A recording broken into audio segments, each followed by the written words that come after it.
네, 글로벌 비트 시작합니다. 이번 주는 대통령의 날로 미증시가 하루 휴장을 하기 때문에 좀 빠르게 지나갈 것 같습니다. 또 주요한 이벤트들도 많죠.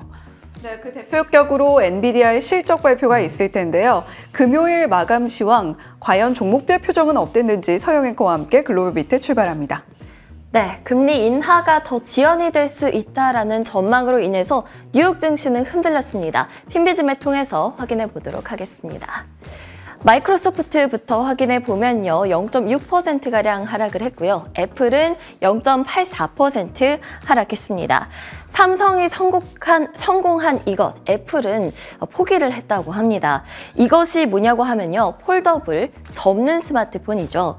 내구성 이슈 때문에 개발을 잠시 중단하기로 결정을 했고요. 그리고 대신에 접는 아이패드부터 만들겠다고 했습니다. 또 최근에 선보인 비전 프로, 이 제품이 어지러움증 유발 등 문제로 인해서 반품이 대거 진행이 되고 있다는 소식이 들려왔는데요. 아직 미완성된 제품이다. 상용화되기에는 멀었다라는 평가가 나오는 중이라서요.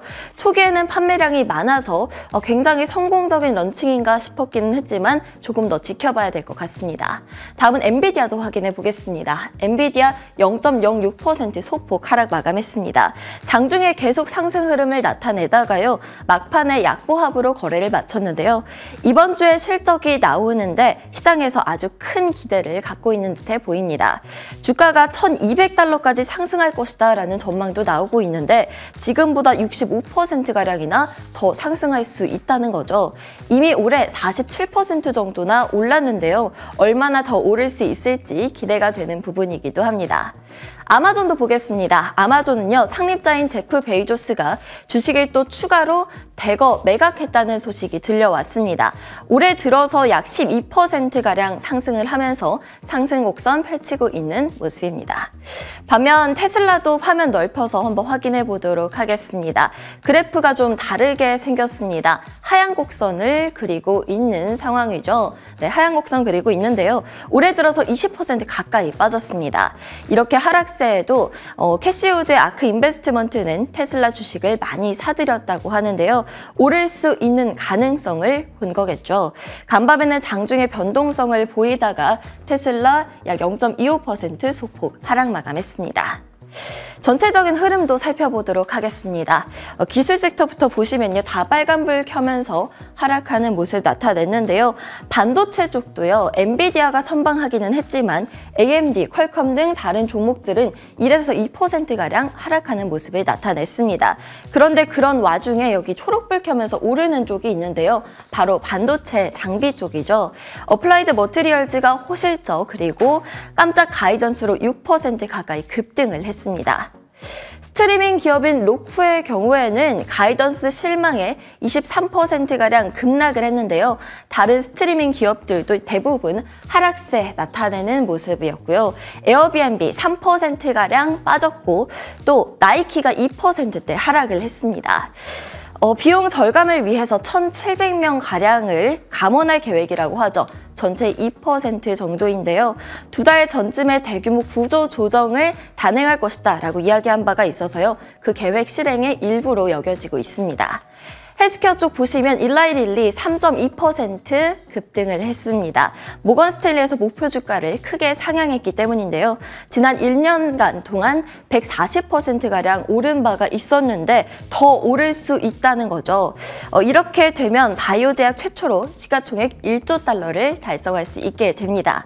그리고 요즘에 비트코인 가격이 치솟고요. 다른 암호화폐 가격들도 굉장히 높아지고 있는데요. 이에 코인베이스 8%대 급등 마감했습니다.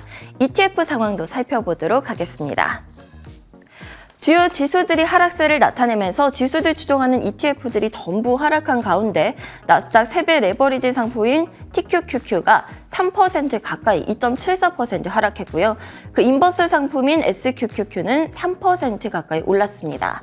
반도체 종목들이 다 같이 빠지면서 반도체 레버리지 ETF인 SOXL이 2%가량 하락했고요.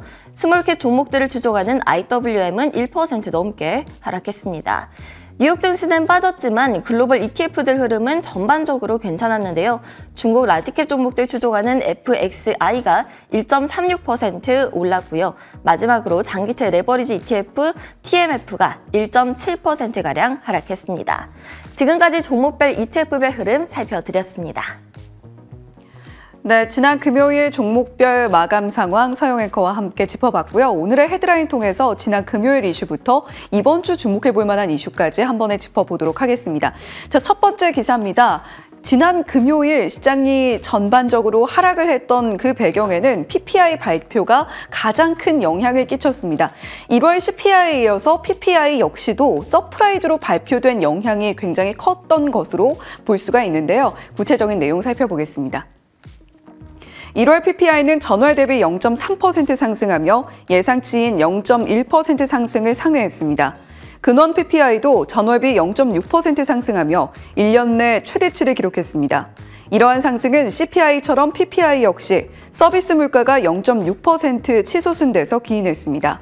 PPI는 CPI보다 몇 개월가량 선행하고 지난해 PPI가 낮았던 데다 서비스 물가 상승이 가장 큰 요인이라는 점에서 더 큰 하방 압력이 작용했습니다. 다만 앞서 시장의 조기 금리 인하 기대감이 축소되고 있었기 때문에 증시의 낙폭은 제한적이었습니다. 남은 것은 29일 PCE 물가지수로 PPI까지 확인한 월간은 1월 근원 PCE 추정치를 기존 0.3%에서 0.4% 안팎으로 상향 조정했습니다. 자, 이렇게 변동성이 큰 에너지 그리고 식료품 가격을 제외하고도 이 근원 PPI도 0.5%가량 상승하는 모습을 보여줬는데요. 자, 지금 PPI의 전반적인 모습들 함께 살펴보고 계십니다. 아래쪽이 0.9%와 2% 이렇게 살짝 고개를 드는 모습이 보이실 텐데요. 이렇게 고개를 드는 모습들 PCE 물가지수에서 확인이 된다고 한다면 앞으로 금리 인하에 대한 조기 기대감은 점점 더 요원해질 것으로 풀이가 되고 있습니다. 자, 두 번째 헤드라인으로 이어가 보겠습니다. 이번 기사는요, 칩스법 반도체 지원금에 관한 블룸버그 통신의 기사인데요. 결국 미국이 자국 기업의 손을 먼저 들어준 것으로 풀이가 됩니다. 정부 관계자를 인용한 블룸버그 통신의 기사 내용 함께 살펴보시죠. 17일 블룸버그 통신은 정부 관계자를 인용해 미 정부가 인텔에 100억 달러 이상의 보조금을 지원하는 방안을 협의 중이라고 보도했습니다.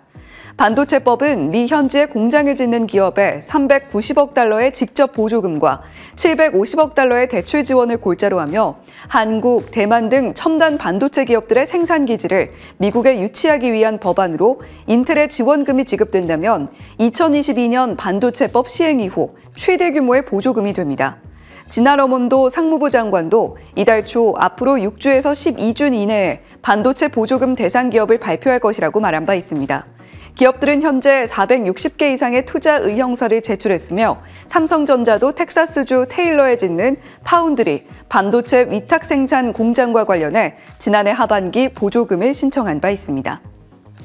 자, 그런가 하면 앞서 서영 앵커와 함께 살펴보셨습니다만 일라이 릴리가 이번 주에 과연 시총 1조 달러를 돌파해낼 수 있을지에도 관심이 상당히 많이 쏠리고 있습니다.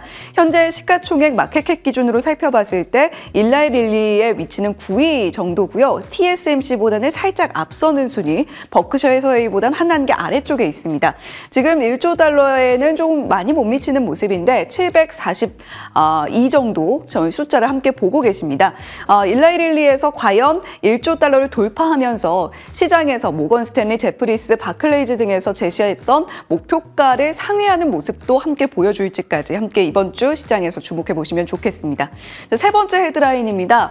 이번에도 블룸버그 통신에서 가장 먼저 보도가 나오긴 했습니다만 샘 알트먼이 계속해서 AI 칩과 관련해서 투자 유치를 하고 있다라는 이야기 들려오고 있죠. 지금 현재 진행 상황은 어떤지 그리고 지금 미국 정부와 이야기를 하고 있는 부분은 과연 무엇인지 함께 살펴보시죠. 샘 알트만은 지난 몇 주 동안 미국, 중동, 아시아에서 새로운 AI 칩 벤처의 잠재적 투자자와 파트너들을 만났습니다. 그러나 이 계획이 국가안보와 반독점 우려를 불러일으킬 위험이 있기 때문에 미국 정부의 승인 없이는 이번 계획을 추진할 수 없다고 말한 것으로 전해지고 있습니다. 샘 알트만은 AI 반도체 생산을 위해 5조에서 7조 달러에 달하는 막대한 자금을 모금하려는 것으로 전해집니다. 다만 새로운 벤처를 통해 어떤 칩을 생산할지는 확정되지 않았습니다. 알트만은 오픈AI와 별개로 새로운 회사에서 신주를 발행하는 방안도 고려하고 있는 것으로 전해졌으며 이미 지난 어몬도 상무장관 등을 면담한 것으로 알려졌습니다. 자, 그런가 하면 금요일부터 전해진 오픈AI의 또 다른 소식 함께 짚어보시죠. 지금 알트만의 X 캡처 내용이고요. 그리고 아래쪽은 과연 알트만이 이야기하고 있는 오픈AI의 새로운 서비스 소라가 어떻게 구현이 되고 있는지 함께 보고 계시는 겁니다. 샘 알트만은 텍스트를 영상으로 변환을 해주는 오픈AI의 소라를 새롭게 공개를 했고요. 그 일례로 이렇게 리트리버들이 헤드셋을 쓰고 서로 이야기하는 듯한 이런 모습들을 굉장히 사실적으로 구현하고 있는 소라의 기능들을 공개를 했습니다. 아래쪽도 역시 AI가 만들었다라고는 믿기지 않는 영상의 퀄리티를 보여주고 있는데요. 이렇게 오픈AI의 소라가 공개가 되면서 광고업계에서는 우리 이러다 다 굶어 죽는 건 아니냐 이런 이야기까지도 함께 나오고 있다니까 광고업계에 미칠 파문은 어느 정도까지 예상이 될지까지 계속해서 지켜보시면 좋겠습니다. 자, 이번에는 유가 소식입니다. 지난 2주 동안 무려 9.5%가량 상승을 이어오고 있는 유가입니다. 지난 10거래일 중에 9거래일 연속으로 상승을 했던 유가의 추이 상당히 걱정되는데요. 이제는 WTI 원유 선물 80달러 선에 육박하는 모습을 보여주고 있습니다. 지난 금요일 시장에서도 1.49% 그러니까 1.5%가량 상승하는 모습을 보여줬고요. 브렌트유도 83달러 선에 육박하고 있는 모습을 보여주고 있기 때문에 오늘 유가 관련주들, 유가 관련 추이들 함께 지켜보시면 좋겠습니다. 자, 이번에 마지막 기사로 넘어가 보겠습니다. 이번에는 investing.com의 기사인데요. investing.com에서 이번 한 주 동안 주목해 볼 만한 이슈 5개 탑5를 선정을 해봤습니다. 어떤 내용들 있을지 함께 보시죠. 자, 일단 연준이 1월에 회의록을 발표를 합니다. 오는 수요일에는 연준의 1월 회의록이 발표되고 1월 30일에서 31일 회의에서는 차입 비용을 변동 없이 유지한 연준입니다. 3월 회의에서 인하 가능성은 낮다라고 현재 시장에서는 이야기를 하고 있습니다. 엔비디아도 21일 실적 발표를 앞두고 있고 AI 붐의 중심에서 시장 심리에 중추적인 역할을 수행하고 있는 엔비디아에게는 테스트가 될 한 주로 보여지고 있습니다. S&P 500의 상승의 4분의 1 이상을 차지하고 있기 때문에 엔비디아의 상승 과연 어디까지 이어지게 될지도 상당히 주목할 만한 포인트라고 밝히고 있습니다. 이 밖에도 월마트 등 소매업체들의 수익 시즌, 경기 침체에 대한 앞으로의 전망에 시그널을 던질 PMI 데이터 등도 주목해봐야 한다고 인베스팅닷컴은 밝혔습니다. 자, 그렇다면 엔비디아의 가이던스 어떻게 제시가 되고 있을까요? 시장에서는 전망치를 EPS의 경우 4.67달러 그리고 202억 달러 정도의 매출을 예상을 하고 있습니다. 과연 엔비디아가 시장의 높아진 기대치에 충족시킬 만한 실적을 발표를 해주게 될지 그리고 엔비디아가 만약에 실적 발표가 서프라이즈로 또 난다라고 한다면 시장을 또 얼마나 끌어올려주게 될지까지 한번 지켜보시면 좋겠고요.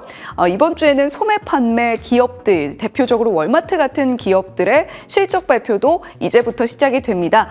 소매 판매 관련해서는 최근에 미국 소비자들의 심리가 다소 위축되고 있다는 점은 함께 체크해 보시면서 살펴보시면 좋을 것 같은 한 주가 되겠습니다. 자, 이렇게 오늘의 헤드라인 살펴봤고요. 해리 앵커와 함께 오늘의 신볼까지 짚어보시죠. 네, 오늘의 신볼입니다. 먼저 슈퍼마이크로 컴퓨터를 살펴볼까요? 주말 사이에 사상 최고가 흐름을 나타냈던 슈퍼마이크로 컴퓨터가 20% 급락을 보였습니다. 자, 주가는 803달러에서 거래를 마쳤고요. 오른쪽의 지표는 사상 최고가 흐름을 나타내다가 지금 빨간색 불 20% 급락을 나타낸 슈퍼마이크로 컴퓨터가 이제 앞으로 어떤 향방을 나타낼지 굉장히 궁금한 상황입니다. 거래량이 폭증했습니다. 2007년 기업 공개 이후에 가장 바쁜 하루를 보냈고요. 그리고 8월 이후에 가장 큰 낙폭을 나타냈기 때문에 앞으로의 이 SMCI, AI의 큰 수요의 수혜자로 여겨지는 이 슈퍼마이크로 컴퓨터가 엔비디아, 인텔 등의 파트너를 안고 어떻게 흐름을 이어갈까요? 일단 예측 부분도 살펴보겠습니다. 목표 주가가 1,040달러까지, 그러니까 지금 800달러의 선에서 움직이는 것에 비하면 굉장히 높은 목표 주가고요. 근데 이 레포트가 나온 게 15일입니다. 그 일 이후에 벌써 4일 동안에 14%나 급등을 했습니다. 주가는 9거래일 동안의 상승세를 끊고 10일 만에 하락세로 돌아섰고요. 20%의 급락 이후에 향방 예의주시하시기 바랍니다. 일단 밸류에이션의 재평가 뒷받침 잘 할 것이다 라는 것이 월가의 평가입니다. 다음은 엔비디아입니다. 4분기 매출 203달러를 예상하면서 233% 폭증할 것으로 보이고요. 주당 순이익 4달러 59센트로 예상이 되면서 400% 상승할 것으로 보입니다. 모두 세 자릿수의 상승 흐름을 이어갈 것으로 예상을 하고요. 엔비디아 목표 주가가 드디어 1,200달러가 나왔습니다. 여기서부터 65%가 더 오를 수 있다라는 건데 그 기대치를 어떻게 충족시킬지 전 세계의 이목이 집중되고 있습니다. 이영혁 위원님과 함께하겠습니다.